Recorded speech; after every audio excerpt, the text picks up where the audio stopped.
تکبیر کی بنیادی طور پہ دو قسمیں ہیں. کتنی قسمیں؟ تکبیر مطلق اور تکبیر مقید.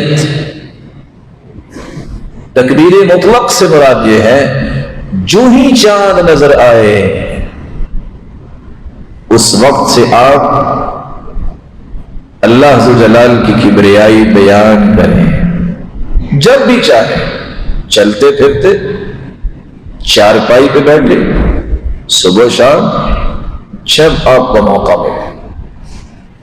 كان أبو هريرة وابن عمر يخرجان إلى السوق فيكبران ويكبر الناس بتكبيرهما. جب یہ 10 دن ہوتے لوگ تو شاپنگ کرنے جاتے ہیں. سیدنا ابو ہریرہ اور سیدنا عبداللہ ابن عمر دونوں بازار صرف اس لیے جاتے بلند آواز سے تکبیر کہتے، لوگ بھی سن کے تکبیریں کہنا شروع کر دیتے. یہ تکبیر مطلق.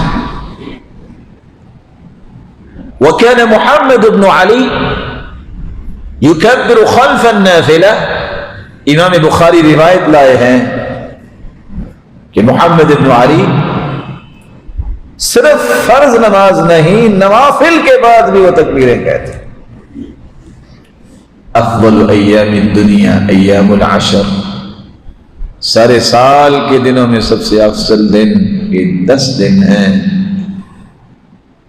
اس افضلیت کو اپنے دامن میں جمع کرنے کے لیے دو تکبیریں کہیے. تکبیر مطلق چاند نکلنے سے شروع ہو جاتی ہے اور تکبیر مقید عرفہ کے دن فجر کی نماز کے بعد سے لے کے 13 تاریخ کی عصر کی نماز کے بعد تک ہر نماز کے بعد تکبیریں کہیں. اللہ ذو الجلال ہمیں توفیق سے نماز